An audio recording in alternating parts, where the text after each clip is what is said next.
Hello, everyone, and welcome to another episode of the 10 Count presented by Bodyslam.net. And boy, do we have a special episode for you all tonight.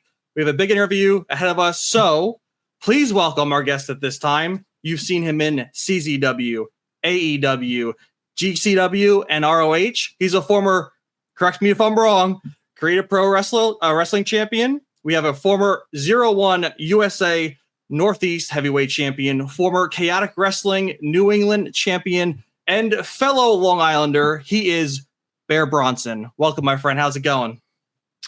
Hell of an introduction. Thank you so much.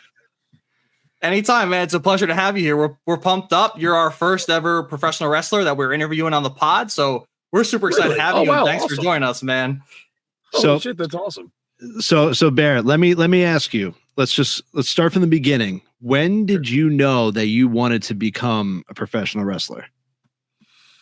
Oh man, earliest memories. I was actually just talking to somebody about this today, where somebody outside of wrestling was like, "What would you do if you weren't a wrestler?" And I was like, "I can't answer that," because it's my earliest memories. Were all full of wrestling. Because growing up, being during the Attitude Era, when it's like I'm really, really young, like 3-4 years old, whatever, but all my brothers, my cousins, and that's like the hottest period of wrestling. I would say the hottest period of wrestling. And I never grew out of it. And I've always known my entire life I wanted to do it. And I would say when I graduated high school is when I tried to balance both. I joined wrestling school in Long Island, Hicksville, New York, Creative Pro Wrestling, and tried to go to college at the same time. And that worked for not even a semester, just because I, right off the bat, wanted to put everything into wrestling. Because I think when you dream about it until you find, you're growing up and you're like, you only think of the dream part of main eventing WrestleMania and all this stuff, but you don't ever think about how to start. And once you find out there are schools, that kind of sets a whole new, a whole new journey. And once I found out and I joined Creative Pro Wrestling, it was over from there. And it just, I made it my whole life. Yeah, it's funny because you bring up the Attitude Era, because that's when I was young too, watching wrestling. And I'm 5'7", so I'm short as hell, tiny as hell. So I never thought I could just try that stuff. But I just remember Attitude Era, me and my dad watching Al Snow coming out with a mannequin head. My mom walking in and being like, "What the hell is you? Yeah. What do you hell have our son watching right now?" And I kind of want to go. I kind of want to go back a little bit to you said your non-wrestling friends. I interviewed Alex Reynolds way back in the day when I was in college for a project, and he said something that stuck with me. He said his civilian friends, his non-wrestling friends, thought he was crazy for it. What did your civilian non-wrestling friends think when you went on this journey? What's so funny is now this is another conversation I had, I think 2 days ago, because I was just telling somebody how I feel like my life is different from everyone else's, where I feel like often you hear, actually I had this conversation yesterday. You always hear people say things like civilian, people in, your life will say why are you doing that? Or there's some people that even say, and I feel bad for them, but there are a lot of people that have a lot of wrestlers that have people in their lives that are like, "Yeah, you can't do that. You can't achieve that," and all that stuff. But my whole life, growing up in high school and whatever, I was very vocal that I wanted to be a wrestler. And everybody, all my friends, teachers, they were like, "Yeah, I could see that." No one ever told me or doubted me or anything. Not that I would make it or anything, but I would at least try. Just because I was very vocal and very outward with my love for wrestling. So, and I'm naturally, I played football in high school, so I'm naturally a big guy. And I think that's where I have that disconnect from other people. And I sympathize with them. I feel bad because I had the opposite experience. So, but I would say once I had started that journey and once, it hasn't really stopped, especially because this year has just been so crazy, to where I would say at first people were like just not surprised, but like, holy shit, you're actually doing it. Cool. And then same thing with when I signed with AEW, it was very much like, like being on TV, and I'd have people from high school hit me up like, oh dude, we were at the bar and we saw you on TV, whatever. And then this year is so different to where it's not a TV aspect anymore. It's like people are hitting me up and they're like, was all that blood on you real? And I'm like, yeah. And they're like, what were those things you were breaking over each other? And I'm like, light tubes. I'm like, so that changes every so often, but I do get hit up a lot by different people from my life, like friends, family, and I keep everyone on their toes, So let me ask you here. So you brought up Create a Pro. Yeah. What because obviously there's multiple wrestling academies, especially in New York State. There's 2 on Long Island. There's Create a Pro and NYWC. What drew you to Create a Pro? Was there anything in particular, or was it just kind of? So actually, something I left out was when I was in high school, I was in 11th grade. I had tried NYWC and I did it, but I was very young and I made a quick decision where, I talked about it with my family because I'm very, very close to my family. I share everything with my family, and we all thought it was best, like, let's finish high school first and then come back to it. And I was going to check back in with NYWC because I have a good relationship with everybody, really, because there's NYWC and now there's like even Remarkable Wrestling, and we have a great relationship with them. And but what drew me to Create a Pro was that it just opened, and they opened in March of 2014, and I had joined July 1st. So I was like, let me go check out that school quick because I want to go see what, if it's new, and I think that's cool, and I'm really glad because then I got to be part of their opening class. And I showed up, checked it out, and I was like, they were like, would you like to watch a class? And I was like, no, I'm jumping right in. And it was great, and I loved it, and I got along with everyone right off the bat, and it was really cool because there's that first class of like me, Caster, MJF, and like people, other guys that like now I've known for 10, 11 years. And it was cool just to be a part of that first class. And I was speaking on your Create a Pro Wrestling experience, like when you first took a bump, I guess with NYWC, because you said you trained there first. When you first took that first bump, were you like, I'm pumped up, like let's do this, or like, oh, maybe that hurt a little bit? No, I was fired up. I would say my only like, I don't know, because I mean, I'm not gonna say it was easy at all, because like it's training for wrestling is the hardest thing I've ever done in my life. And I definitely had to make adjustments being like a heavier set guy, especially on, I think now being a trainer for Create a Pro, I would say the biggest drawback to most people that join is they really have no idea what they're in for when it comes to the conditioning aspect of it and the cardio aspect of it. So that is something I learned very quick. And I just said like, well, I'm going to get good at that. I'm going to work on my cardio and just conditioning and just, definitely thrown up a lot and got back in there and stuff like that. But when it comes to the bumps and the rolls and all that stuff, I was fired up. And you just mentioned like your class, you have Max Caster, you have MJF. Was it competitive? Like, was it competitive in there to like, I want to be the best, I want to be better than these guys? Or was it kind of like a group effort? Like, we're all going to get through this together. We're all going to make it big. Like, what was the vibe like? I would say both. I believe that for those first like 4 years of students I think it's because Create a Pro is still going strong today. Even tonight, Brian Myers is running practice right now, and it's a sweat box, and they're all working real hard. But nothing really compares to that first class of guys and gals, Chris Statlander. because she wasn't the first year. She was like maybe she was still a part of that group.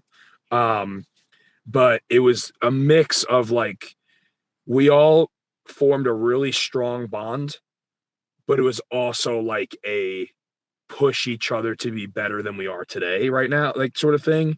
So I don't want to say competitive, but it was more so like, you look to your left and right and you see people that are working their hardest, and if you don't want to be the one that's not working hard, you don't want to be the no one wanted to be the weakest link or anything, so that class I still feel like is unmatched. And our class today, they're all, even tonight, they're busting their asses right now as we speak, but they're just something about that first class. It's unmatched. And to speak on that too, like, was there anyone like in your class that helped like influence your style at all, or did you kind of like come up with your own wrestling style like during that time? Well, you brought up Alex Reynolds, and he over the years has become such a close friend of mine, but he at first was like a mentor. And he is somebody who helped me flesh out my own like identity, and because everybody in that first class everyone's very unique. Everyone was different in their own ways. And Alex Reynolds, me being like a bigger, huskier guy, and like, he helped me sort of like find my own path with like the style that I'm going to take and stuff like that. And I worked with him really closely on that. And he gave me people to study, and he kind of sat down with me and helped me figure out like, because in professional wrestling, you run into a lot of people that have their idea of what wrestling is supposed to be. And that's fine. They're not wrong, but it's what works for them, and it may not work for other people. And I think Alex already has that. He already knows that. So he kind of, saw my strengths and my weaknesses, and I think assessed that and helped me figure out my route, at least at first. So now we're going to move. You just graduated Creative Pro. Now you're working the indies a little bit, I believe, and then it works into your big day, big time with AEW. Did you sign with AEW in 2020? Because that was COVID. So I'm just curious as to how that whole, aspect kind of works. Because you sign your first huge contracts with AEW, and then boom, COVID hit. So how did that whole thing work? Weird time, man. So I had started in 2014 and, kind of hit the indies and stuff like that. And I would say in the indies, I had hit a stride in 2019. Because 2019, I would say, was a big year for me when I was in a tag team. And that's when things really picked up. It's when I had started with Beyond Wrestling and stuff like that to help really get my exposure out there. And the world in 2019 was going, I think, faster than anyone could handle, including myself. And it came to an immediate halt with COVID. And I'd gone back to school during that time because I was like, for all I knew, wrestling is done forever, But then AEW had started AEW Dark at the time, which is where they were bringing in a lot of people every week to just get a look, and just, Dark was a really long show. And that is where we got our foot in the door and excelled. And eventually we signed in, I believe, December of 2020 or November or December of 2020. And to go back a little bit to that moment, and I think I saw you guys wrestled the Dark Order. Was Alex Reynolds part of the tag team you were wrestling, or was it different members of the Dark Order at that time when you wrestled? Different members, actually. And what was cool about that was it was Stu and Uno, and we had already wrestled them but before at a company in Canada that one of their home promotions, C4 Wrestling, because we'd gotten booked for C4 and they were our first booking there. And we had an amazing time with those guys, and it was awesome. So when we had came to AEW Dark and we saw we were wrestling them, we were like, what's up, guys? Like, let's do it, And it was great. It couldn't have been more perfect. I mean, even Johnny Silver, it's you guys could have formed like your own little Long Island trio there. But what was the moment for you guys in AEW that you're like, holy shit, like we're here, we made it, and now we want to continue this and we want to be hungrier than ever? I would say it was when I officially signed the contract, which was like my third or fourth time there. And I believe because that's something you dream about, getting the paper put in front of you and signing on the line, and something that it's like so much work had led to that moment. So I believe that was like the initial fire up moment. And, the road throughout the time there was very rocky and a lot of ups, a lot of downs and stuff like that. But I would say that moment was where we were like, holy shit, this is real. And then you guys rebranded from Bear Country to the Iron Savages. And so how did that evolution take, and how'd that happen behind the scenes? So that was a very weird time period where we just,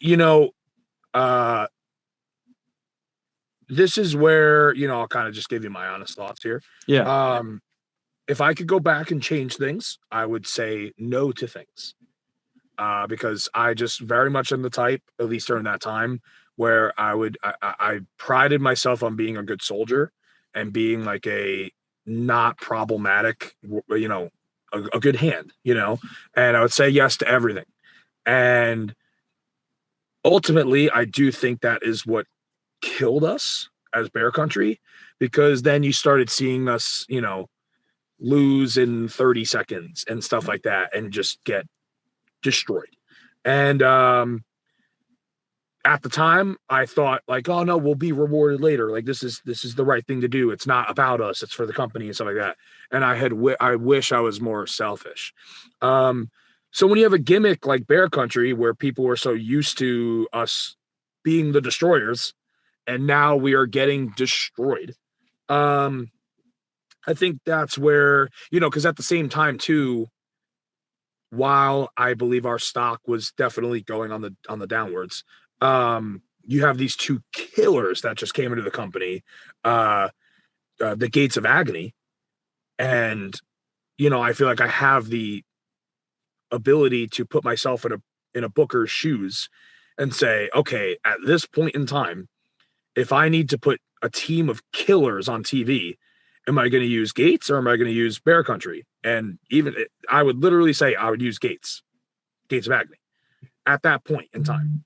So I was like, okay, that's not good. So we need to change. And I believe I had talked to a few people about that and just said like, hey, just, we're open to different things. And that is where things kind of just started happening. Like, we just showed up one day to Universal Dark, and we saw on the board, actually, we didn't even know it was us. We were like, this team versus the Iron Savages. Who are those guys? And then we look around and we start noticing, oh, that's us.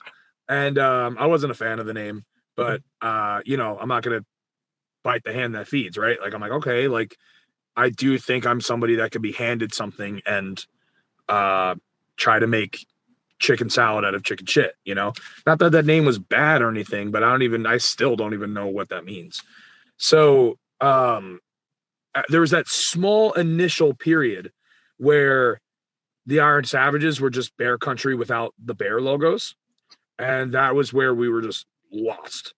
And the thing about being in a trios or being in a stable is because they had added on Jack Jameson to us, who is one of QT Marshall's students from the Nightmare Factory, and love him to death. And that is where, me personally, if I'm in a stable, it's not all about me. I like to hear everyone's thoughts and everyone's ideas and stuff like that, especially when we're in a period where were pretty lost. And one of the ideas that came up was to maybe go more the comedy route. And, you know, that is where there's pros and cons to the direction that we started going, because the idea was for us to be big gym guys. But truthfully, I'm not a big gym guy. I'm really strong, and I like, I lift very heavy every day. Not because I like it, but because I have to be a pro wrestler and to be Bear Bronson, I have to lift heavy in the gym. But I don't like it. And I actually hate gym culture a lot. So already right off the bat, I'm super disconnected with what we're about to do. But, to me, I'm just the type where I'm just like, okay, let me just go for it and see what happens. And the pros and cons, because again, this is another conversation I had with a friend. The pros and cons to that were, I believe things really just got worse for us. But there were positives, like, going viral for some things, like motorboating on live TV and saying things that, saying super, super dirty things on TV that popped my boss, right? So, it's not, I don't want to say I wasn't having fun, because I would say the biggest pro that I can take from that Iron Savage's gimmick was that it got me very comfortable in front of arenas of people. Because, every week, if you're going out there and just making an absolute ass of yourself and just being an absolute, joke, over time, those nerves really start to go away. You kind of just, even if it's an arena of 10,000 people, you're like, I'm fine. Like those nerves start to go away just the more you make a fool out of yourself, I guess. So I would say that is a huge pro that I take to now, to where I would say the comfortability in front of large crowds and stuff like that. But otherwise, I look at that as just a chapter of my life that I will look back on and just say, hey, that happened.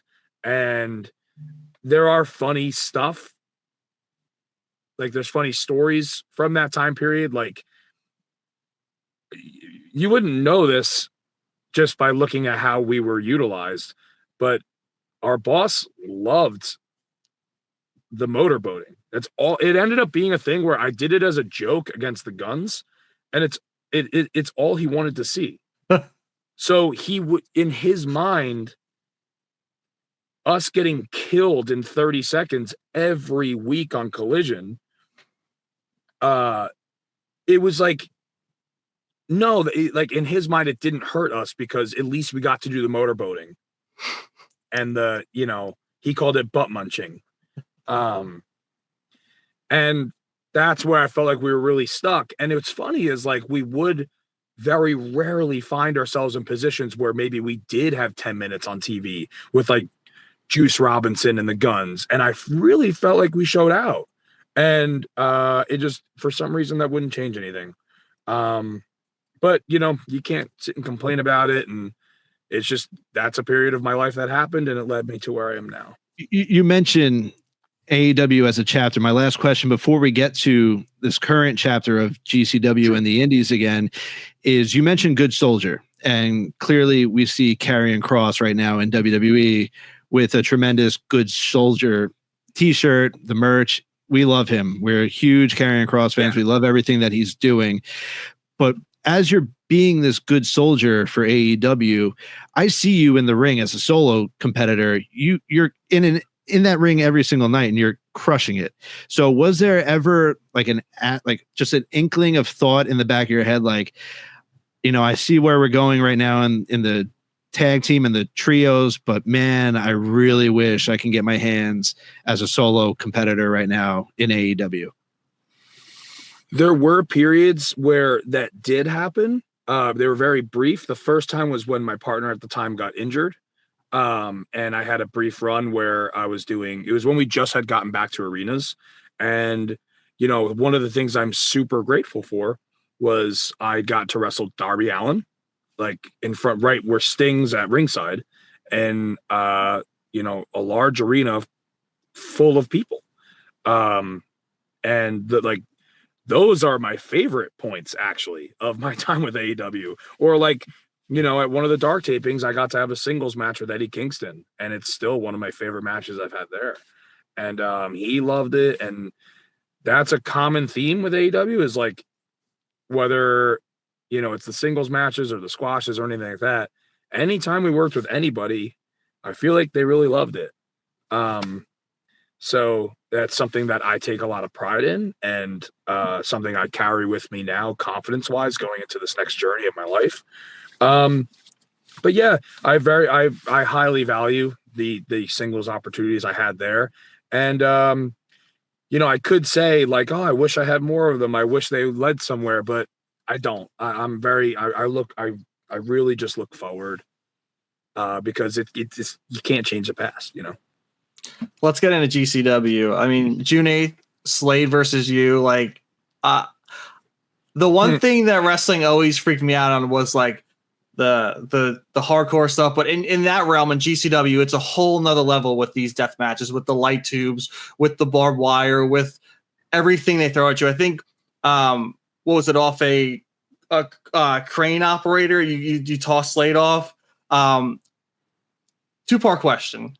One, Sure. So I see you were in, you know, CCW. Did you ever do death matches in there, or was this your first death match? And then B, how the hell do you prepare for something like that? So I'll kind of answer this all at once, and I'll answer both. So no, that was my first death match ever. Or has MLJ, he kind of flubbed, and I laugh, you know, I think it's hilarious. It was my first ever death match ever. And no, that was the first time. I've had hardcore matches, but nothing to this level. I've never touched glass before. Barbed wire, not much really, not to this extent that I have in this past month or so. But so with AEW, I'd fell into a long period of time where I felt like I had lost touch with like the fan in me. Because I'd grown complacent and grown like, oh, well, you know, at least I'm making money, so I'll just do whatever they want and stuff like that. And you get caught in this loop, which feels like a never-ending loop of just flying out every week, getting killed. I never really felt like I was part of the team ever. In my entire time there, I felt like a signed extra. My entire time there.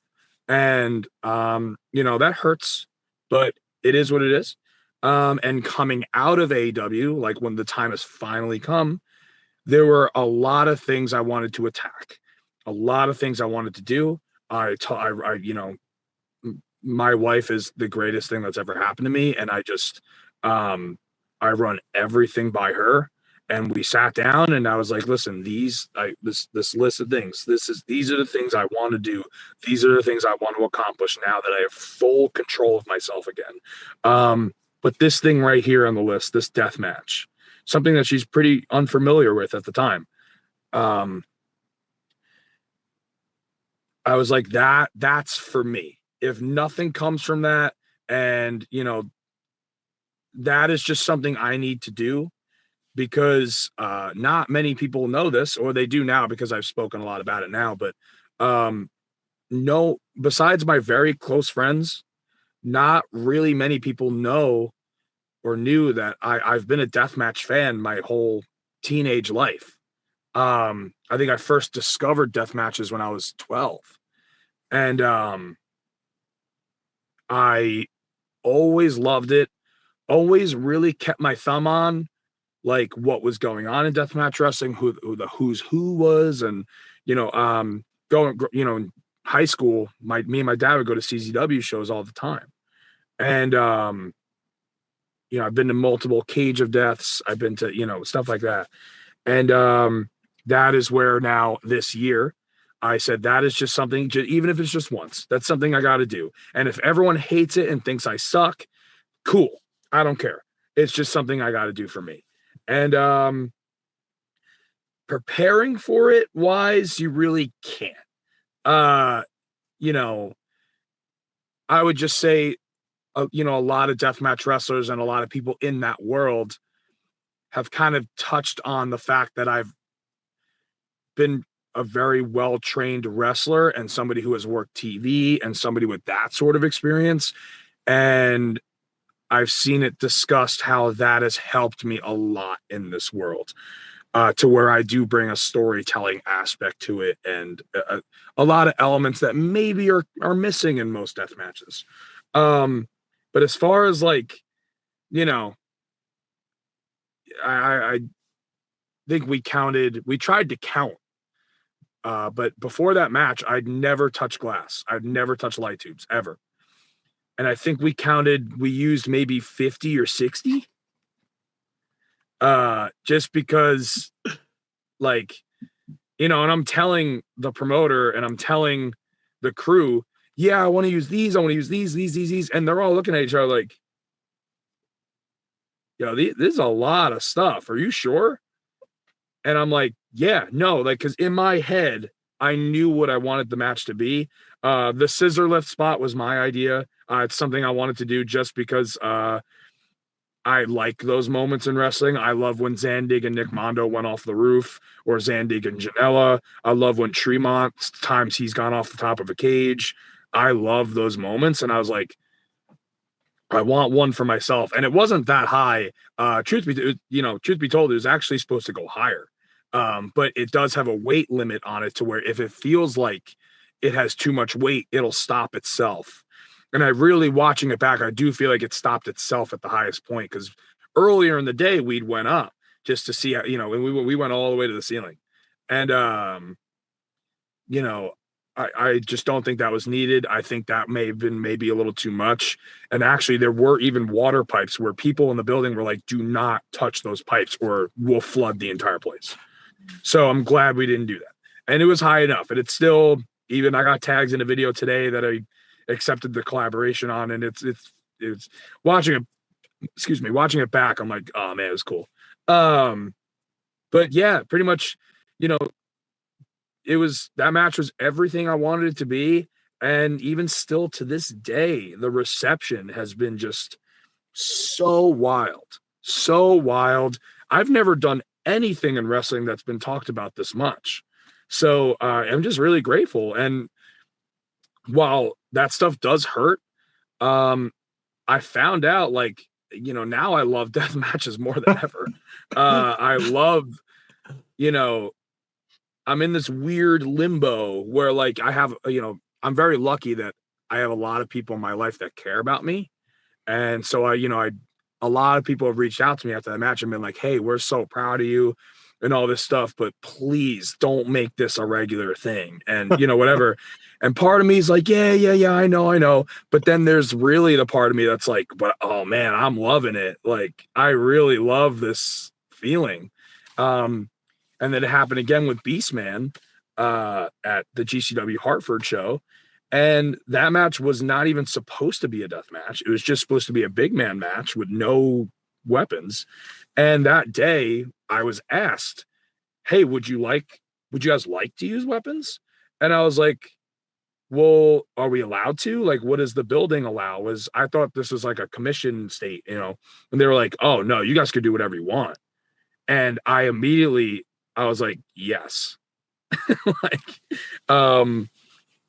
And just, and again, that match went awesome too. And I just had moments in that match where, like, I had this feeling of like, man, this is what I've been craving. Even just standing, like, you know, because I thought we built that match really well. With the Slade match, all the weapons were in the ring before we even got there, and it was billed as my first death match. This Beastman match wasn't even billed as a hardcore match or anything. So we brawled around the building, chairs were introduced, doors were introduced, and then I'd gone to the back. I'd left the match, gone to the back, and came back out with light tubes. So people didn't even know. And that surprise factor where I got to stand up on the chairs and hold them up, like, that reception and that, like, if you watch that video back, that is like stuff like that is what I've been craving now for years. And it's like, oh man, I'm finally get to just do what I want and have fun. And I have cool stuff coming up with more GCW stuff. I'm sure you guys saw me and Tremont face off, and that will happen. I have fun stuff coming up with ICW. Some things I can say, some things I can't. And I'm just super excited. Yeah. And like I would say, everyone in my life has adjusted really well to it, because even like my family, who I'm very close with, now afterwards, like, you know, they watched the Slade match and they were like, all right, yeah, that was pretty amazing. Yeah, it was. I think it was right after that Beastman match. I was watching it. My wife went to bed, but I was enthralled, dude. It was incredible. And I think I actually DM'd you for an interview that night, and you responded like the next day, which is incredible after the hell that you went through. But, Yeah. but with two more questions with GCW. Sure. You mentioned the crowd, and that's what you've been waiting for. Like, what is it with GCW that like hits you the hardest? Because the crowd in GCW, they are as hardcore comes. Yeah. So like, was it the overall atmosphere of the arena? Was it the crowd? And then my second part of this question is, now that you've been in these death matches, if you had to continue using a item such as, you know, the light tubes that you mentioned, doors, tables, pizza cutters, what are you bringing towards you? And what are you saying, I don't want to touch that anymore? Like, I don't want to do that. Or is there anything? So I guess that part I'll get to last. But what I've really craved and what I love about GCW, the best part about that crowd, like even going into that Slade match, if you watch like the Game Changer World podcast, and you know, people that they're not just gonna give it to you. So like that feeling of knowing going out as a babyface, but you could still be booed out of the building if they don't accept you. I love that.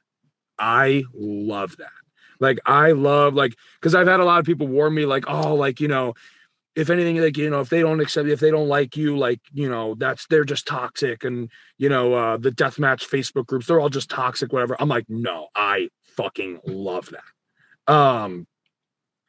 And it makes me work harder. Because I very much do care. You know, you'll hear a lot of wrestlers say like, oh, you know, their opinions don't matter. And I'm like, no, they do. Whoever, like, you know, obviously a GCW fan, obviously their opinion doesn't matter. If you're not wrestling there, you're wrestling somewhere else, then yeah, who cares?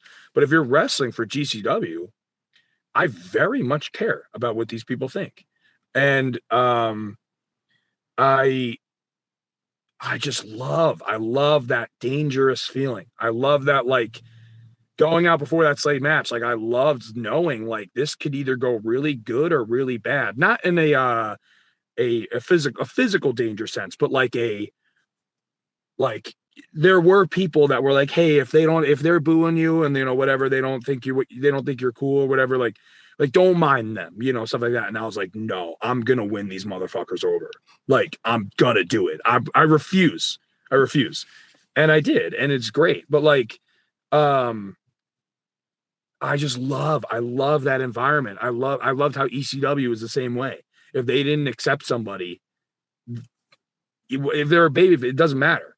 Like, if it didn't fit and it's not what they wanted, I just love that aspect. I love fans having freedom. Because I think it makes people work harder. And you can't just go out there and just flex and, hey, you know, like, you got to go hard. And that's just very much, I love that so much. So I really do feel like, and I've only been there now twice, but I really do feel like GCW is perfect for me. I love it. And as far as things I'd say no to, I've already broken some of those. Like, I thought I was going to say no completely to gusset plates. But I did it in my very first match. I don't really know. Cause like, I'm not going to say everything's the same, but they all kind of do the same things to you.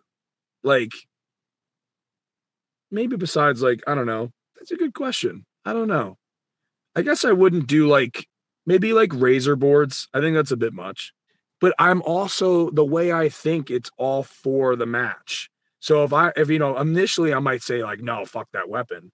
But if someone's like, hey, this is a really good idea because this would fit really well here, I might go, yeah, you're right. It does fit really well there. Fuck it. Let's do it. So I don't really know. I guess my answer would be like the knife boards because like, I don't know. To me now, like that's getting to the level of like I wouldn't use a gun, like I think there is a line of like, I'm not going to use a sniper rifle. So like, but no, like I haven't used panes of glass yet, but I'm sure with Tremont we will.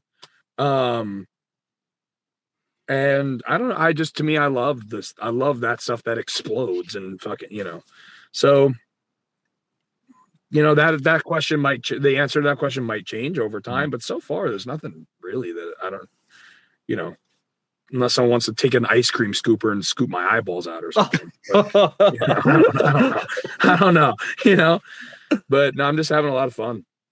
And it looks like it too. So speaking on the fun aspect of it, maybe like looking to the future, like what would be your like dream feud or dream match? Because like personally, right now, I think it's got to be Bear Bronson, Cardona, King of Long Island hardcore death matches. Let's go GCW. I was just about to say that. Sure. Take it away. I mean, that's a fun one because so far, with what I have lined up and what I've done so far with Slade and Beastman, and then what I have lined up with Mance Warner and eventually Tremont will happen at some point. They're all tough guys, they're all fights, right? But I would also love, I think an opportunity with Cardona because like somebody that people really hate, or I'd love to get my hands on Richard Holiday or something, who or KJ Orso, who the fans despise. I think that would be even more fun because then people would really want to see me kill these guys, and or if there's so many possibilities. As far as dream feuds go, to me in the deathmatch world, it's Tremont. That to me, like, I said this to somebody the other day because like I have all the respect in the world for like Onita, but that wasn't my time. That wasn't my I didn't grow up worshiping Onita, because he's before my time. All the respect in the world for I did my homework on that very early on as a teenager, and cool. My Onita is Matt Tremont. So to me that's and if Nick Gage is a possibility, absolutely. And I hope Nick's doing well, and I haven't seen him in a minute and I miss him. But to me, Tremont is the pinnacle. And there's other guys too I want to get in there with, like John Wayne Murdoch is one of them. To me, he's like I think he's really at the top of the game when it comes to this stuff. And he's somebody I could really like test myself with, I feel. If I was booking, man, that deathmatch King Cardona versus Bear Bronson, we'll meet in the middle of Long Island. I don't know if it's like the Bayshore Mall or something. We'll go we'll go crazy with that. But let me ask you, what's one thing that fans would be surprised to know about Bear Bronson outside of the ring? Oh man, that's such a good question. Take your time. Man, it's funny because I feel like over time, especially this year alone, I fall into this thing with other wrestlers and peers, and where they're like, "Oh, you give way too much of yourself on social media and like all this, whatever." But I feel like it's helped me connect a lot with people, which I value that a lot. So I feel like over time, there's less and less to find out really about me, because like I would say before this year was like no one really knew I love death matches, and I very regularly, I've always kept my thumb on it. That would be one of them. Or before last year, June of 2024, no one knew I was bisexual or like,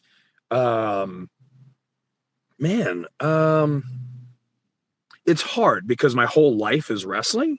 So I don't really know. I don't think there's anything that like, I don't think there's anything else where people would be like, what?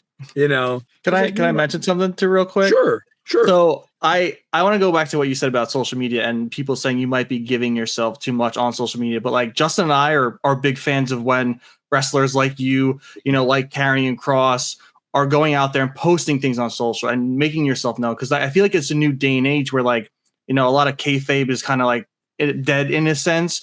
I love seeing the social media posts. I love seeing the interactions. I think it helps engage the fans more too, to like maybe peel the curtain back a little bit, but also get a better understanding as like you guys, as humans and as wrestlers, because you can post those moments and post things as you want. If you want to make, you know, like some people make little gimmicks and stuff and little scenarios like Chelsea Green. She's always doing little, you know, gimmicky social media posts, but I think it helps her brand and herself to get over.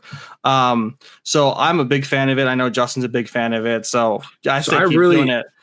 I really appreciate you saying that because it helps me honestly feel validated. And to touch on that, like, you know, somebody could say things like, you know, somebody in my life could be like, man, you know, you're posting this sappy stuff with, you know, Gabby, and you know, how that hurts your Bear Bronson character. And I'm like, well, I honestly don't feel like it does, because love is something that actually really drives me even further into diving like head first into attacking life, not even just pro wrestling. So it's something that makes me feel, you know, above and beyond, and makes me feel like I can, or I should say larger than life. It makes me feel like I could go really grab the world by the balls. And I do feel like that's who Bear Bronson is. It's not just this one-dimensional tough guy, whatever. That's just not, it's not even what I want to be honest. I think that's boring. So I really appreciate you saying that, just because like anything that I post or anything that I say online and all this stuff, it's not even like, oh, Bear Bronson, the character versus Joe Fitzpatrick. It's like, it really is all the same. To me, at least. Mm-hmm. And, you know, that's just how I feel now. I very much just feel like who I am in the ring is it's just an extension of who I am as a person. That's why I actually have trouble with that question of like, I don't really know what else to, you know, just even, I would just say boring things like that. I love movies or video games, stuff like that, but nothing that would make people be like what, you know, because I just over time have just gotten so comfortable with just, you know, I love the relationship I have with the world of wrestling. And there are a lot of pro wrestlers or a lot of people in my life that feel like I interact with fans way too much and give too much of myself. But to me, I love anybody who loves wrestling like I do. To me, we just share the same passion, whether you're a fan or whether you're a wrestler. And that's just how I look at it. And I don't know, like, to me, I'm just the type to where it's like, you know, there are fans that come up to me during shows and they feel like they're bothering me. And they're like, you know, I don't want to chew your ear off. And I'm like, brother, I could talk about this shit all day. My wife, she has to pull me out of every show we're at, because we're there too late, because I'm just chit-chatting. Like, I'm a chatter. Like, I just love this world of wrestling. It's what defines me as a person. And I just love being around it. I'm usually the last to leave everywhere. And yeah, that's just, you know, with me, it's very, what you see is what you get. That's actually a perfect answer. And I, once again, appreciate you we're here 50 minutes and we have one more little thing that we want to do with you, if you don't mind. But that answer was phenomenal. And you are as I can, you're just a phenomenal man, and you're just unbelievable. All right, so the first thing I'm going to bring up here, and I'm going to just say something, and I want to know the first thing that comes to your mind when I bring up what I'm about to say. And the first thing I'm going to say is fluorescent light tubes. Now is my favorite weapon in wrestling. This next thing that I'm about to show up on the screen is a map of Long Island. Creative Pro. Okay. This next thing that I'm bringing up on the screen right now is an old photo of you and Maxwell Jacob Friedman, and MJF has a tie with Acafellas on it. I knew this was going to be one of them. I swear to God, I knew it. What you're looking at is a picture of Pete Lightning and Hoos Blazer. And that was our second year in wrestling, where CZW had this weekly show called Dojo Wars, and we would drive down to, I believe it was, Blackwood, New Jersey or something. It was, I forgot what it was called, but I forgot the town. But we'd drive all the way to South Jersey every single week. And at first, when we were there, they would give you the gimmicks. So they gave us Pete Lightning and Hoos Blazer, and we were business casual. And we were two guys. Our gimmick is that we were two guys that were late to every show because we just got off of work. I love it. I love that. Yep. The next image that I'm going to pulling up right now is a photo of Santa Claus winning the WWE 24/7 championship in New York City against Tozawa and R-Truth. Yeah, that is me. I was Santa Claus, and I'm a former 24/7 champion. I had beaten Akira Tozawa. And I had lost it the same night to R-Truth. And I had mentioned this to other people, but something I'll say here is, I wish that segment wasn't so heavily edited, because there is a bit where they are both chasing me through Central Park, and we had both gotten on these slow carriage horses, and the bit was so funny. Everyone was dying on set. Like, it was such a great time. Like, everyone, because we were all freezing. Everyone was like, because the producers were like Devon and other people, but everyone was freezing cold. But I think so that just made us even more silly, and it was so much fun. I wish, because I think when I watched it back, I was like disappointed. Not that it wasn't funny. There were bits that were funny or whatever, silly. Excuse me. But that Central Park carriage chase, I wish wasn't so heavily edited, because it's hilarious. I gotta give you props real quick though, before we wrap up, because I wanted to go back to the social media a little bit. There's two things that was posted that you done that I really loved, and I wanted to explain.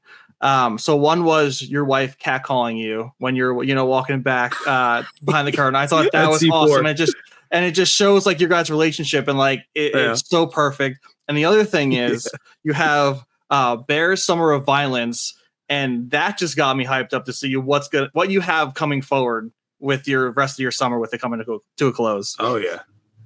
Yeah. Oh yeah. There's again, like, things I can talk about, like me versus, I love Cruel. That's going to be crazy. Me versus Tremont, stuff like that. But there's also one or two things that I can't, and they're just awesome. We'll have to keep our eyes peeled. To me, like, it is, even whether it's death matches or not, it really is my summer of violence. Because if you're watching my other matches around other bookings, even if there's no weapons at all, they're just very hard hitting, very violent matches in the sense of just the physicality, which I'm really enjoying. So that's I forgot what post I put that on, but It really is. It really is my summer of violence. Well, thank you, Bear, so much for joining us tonight on the 10 Count, sponsored by bodyslam.net. It was a pleasure. We cannot wait to see what the summer of violence has in store for us. We will be keeping a close eye on it. Is there anything that you want to plug, that you can plug? Sure. So my social media is at Bear Bronson _ on Instagram. On Twitter, it's at Bear Bronson BC. And you can find my t-shirt store on prowrestlingtees.com. I honestly, I've always been so bad at the merch game because I never really paid attention to it. I've never put that much effort into it. But now this year, ever since June, and I'm killing it with the t-shirts. So one of them has been a top seller now for a while. And enjoy it. I have them at my shows, but also I got one box of shirts and I ran through it so quick. So if you would like a shirt, prowrestlingtees.com under my t-shirt store, Bear Bronson. And there's plenty of awesome designs to choose from. Now I would like to plug my wife as well, Gabby Forza, your homie to know me. You can find her on all platforms under at _Nomi. And yeah, we also have some fun Savage Gnomes tag bookings coming up with each other that I'm really excited about. So keep an eye for those. We'll always post them on social media. And hope, if any fans out there, if you see me at a show and you want to say hi, please come say hi.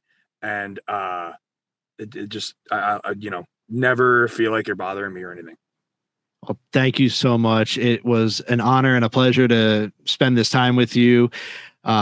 Once again, thank you so much from the bottom of my heart.